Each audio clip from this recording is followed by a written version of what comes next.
राजू और प्रिया के घर में शाम की हवा में ताज़ी चमेली और माँ के स्वादिष्ट खाने की महक घुल रही थी। राजू, जो 6 साल का था, पापा को तेल के दीपक जलाने में मदद कर रहा था, और प्रिया, जो 5 साल की थी, एक छोटे से फूलदान में फूल सावधानी से सजा रही थी। रियो, उनका कुत्ता, दरवाजे के पास लेटा था, कभी कभी अपनी नाक फड़फड़ाता, और मिट्ठू तोता अपने डंडे से चहक रहा था। यह एक बिल्कुल शांत शाम थी। अचानक एक रोटी हवा में तैरने लगी। वह हवा में तैरती रही, धीरे धीरे घूमती रही, फिर धीरे से रियो के सिर पर एक नरम गर्म टोपी की तरह आ गिरी।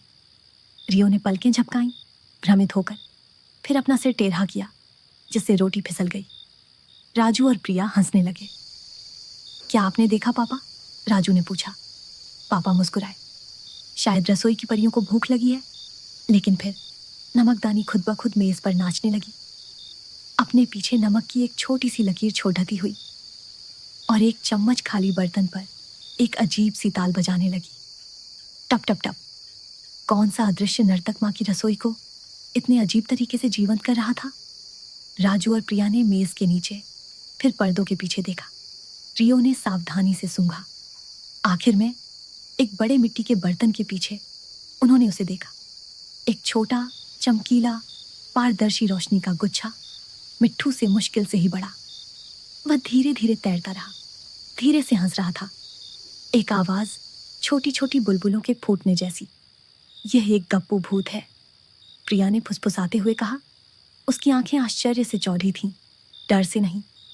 एक छोटा बातूनी भूत। यह गप्पू भूत बिल्कुल डरावना नहीं था। यह एक खोए हुए बादल जैसा लग रहा था। वह मदद करने की कोशिश करता रहता था, लेकिन ज्यादातर हल्की फुल्की मजेदार गड़बड़ करता था। उसने चावल हिलाने की कोशिश की, लेकिन बर्तन डगमगा गया। उसने एक बिखरी हुई चीज को पोंछने की कोशिश की, लेकिन पानी को और फैला दिया। ये गप्पू भूत मदद करने के लिए इतना उत्सुक क्यों लग रहा था? लेकिन यह सब इतना मजेदार तरीके से अस्त व्यस्त क्यों कर देता था? पापा और माँ यह देखकर कि वह हानिकारक नहीं, बस थोड़ा अनाड़ी था, हंसने लगे। ये खो गया होगा, माँ ने दयालुता से कहा। ये घर जाना चाहता है। गप्पू भूत ने सिर हिलाया। उसका चमकीला रूप उदासी से हिलने लगा। उसने एक मिमियाती आवाज निकाली, जो एक छोटे पिचके हुए गुब्बारे जैसी थी। ऐसा लग रहा था कि वह बादलों के अपने परिवार को याद कर रहा है। राजू को एक विचार आया। शायद ये आसमान में बादल परिवारों तक वापस जाने का रास्ता ढूंढ रहा है।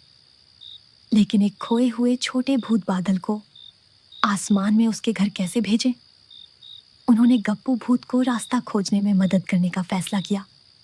वे सभी आंगन में उगते हुए चांद के नीचे एक साथ बैठे। पापा, माँ, राजू, प्रिया, रियो और मिट्ठू। गप्पू भूत घबराया हुआ पास में तैर रहा था।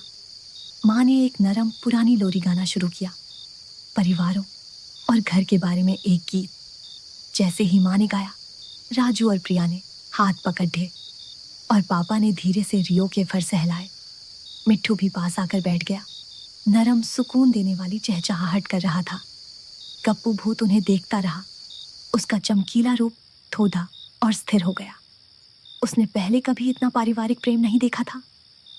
क्या उनके पारिवारिक प्रेम की गर्माहट ही वह नक्शा हो सकती थी जिसकी इस खोए हुए भूत को जरूरत थी? जैसे ही लोरी खत्म हुई, गप्पू भूत थोड़ा और तेज चमकने लगा। वह बच्चों की ओर तैरता हुआ आया, हर एक को एक नरम हवा जैसा दुलार दिया, जो एक ठंडी हवा जैसा महसूस हुआ। और फिर एक खुशहाल बुलबुले जैसी हंसी के साथ वह ऊपर की ओर तैर गया। वह ऊंचा और ऊंचा होता गया, जब तक कि वह रात के आसमान में एक चमकते हुए बादल में शामिल नहीं हो गया। उसे अपना परिवार मिल गया था। राजू और प्रिया ने अलविदा कहा। अपने दिलों में एक गर्म चमक महसूस कर रहे थे। उन्होंने किसी की मदद की थी, और यह अद्भुत महसूस हो रहा था। उनके पारिवारिक प्रेम ने एक खोए हुए प्राणी को घर का रास्ता दिखाया था। पारिवारिक प्रेम और कौन से अद्भुत काम कर सकता था जब उसे इतनी उदारता से साझा किया जाता था। घर वापस आकर घर फिर से शांत था। रात के खाने की खुशबू अभी भी हवा में थी। राजू और प्रिया खुश, अजीबोगरीब यादों से भरे हुए महसूस कर रहे थे।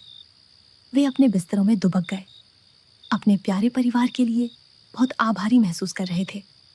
रियो अंगीठी के पास दुबक गया, एक संतुष्ट आह भरी। मिट्ठू शांति से अपने पिंजरे में बैठ गया। शायद बादल भूत दोस्तों के सपने देख रहा था। गांव बाहर एक शांत लय में बस रहा था। झिंगुर अपने नींद भरे गाने गा रहे थे। राजू बह गया और बह गया। उसके विचार चमकीले ढाकों और तैरती हुई रोटियों से भरे थे। प्रिया पहले ही गहरी नींद में थी। उसके चेहरे पर एक छोटी सी मुस्कान थी। रियो अपने सपनों में गहरा डूबा हुआ था, शायद बादल भूतों का पीछा कर रहा था। मिट्ठू स्थिर और शांत था। राजू, प्रिया, रियो और मिट्ठू सभी शांति से सो रहे थे। उनके सपने पारिवारिक प्रेम की कोमल चमक से गर्म थे। शुभ रात्रि प्यारे दिलों, चैन से सो जाओ।